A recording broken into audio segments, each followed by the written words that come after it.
L'attaquant d'Angers Farid El Mellali, 22 ans, a été interpellé et placé en garde à vue pour exhibition sexuelle devant le domicile d'une de ses voisines. Il a reconnu les faits et sera jugé prochainement. Il encourt jusqu'à 1 an de prison et 15 000 € d'amende. Tout juste prolongé par le SCO d'Angers, Farid El Mellali fait face à la justice. Le footballeur de 22 ans a été placé en garde à vue, mardi, pour exhibition sexuelle, selon une information rapportée par Le Parisien et confirmée par RMC Sport. L'attaquant international algérien, de sélection, a été interpellé lundi 4 mai, peu avant 23 h, après avoir été surpris en train de se masturber devant le domicile d'une de ses voisines de sa résidence. Il faisait déjà l'objet d'un signalement.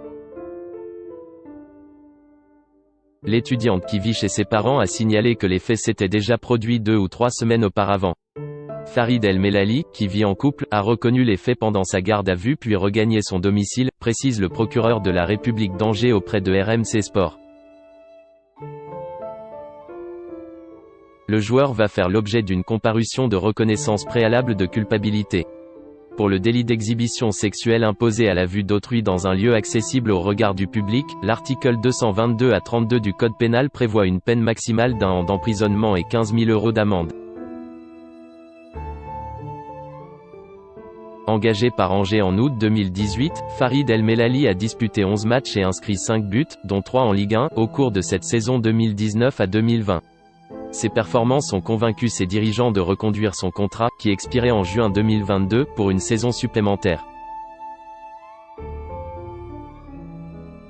Dans un championnat de Ligue 1 très différent de celui qu'il avait pu connaître dans son pays d'origine, l'Algérie, il a montré à chacune de ses apparitions lors de sa première saison en Anjou, sa hargne et sa volonté de tout donner pour le maillot qu'il porte, indiquait le club dans un communiqué publié lundi. En février, le club avait dû faire face à la mise en examen de son président Saïd Chaban, poursuivi pour agressions sexuelles aggravées. L'affaire, révélée par RMC, avait mis en lumière des plaintes déposées par 4 salariés ou anciennes salariés. Début mars, le dirigeant a choisi de prendre du recul en désignant un président délégué.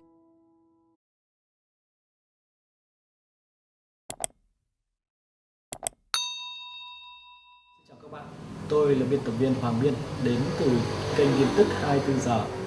Hôm nay chúng tôi hân hạnh đưa đến cho các bạn những tin tức mới nhất được cập nhật luôn liên tục và cho các bạn những tin tức nóng hổi, tin tức thời sự trong nước và quốc tế. Rất mong quý vị quan tâm và ủng hộ cho kênh của chúng tôi để phát triển ngày một hơn. Và các bạn đừng quên like, share và support cho kênh của chúng tôi ngày càng phát triển. Xin chào tạm biệt và hẹn các bạn vào những bản tin tiếp theo.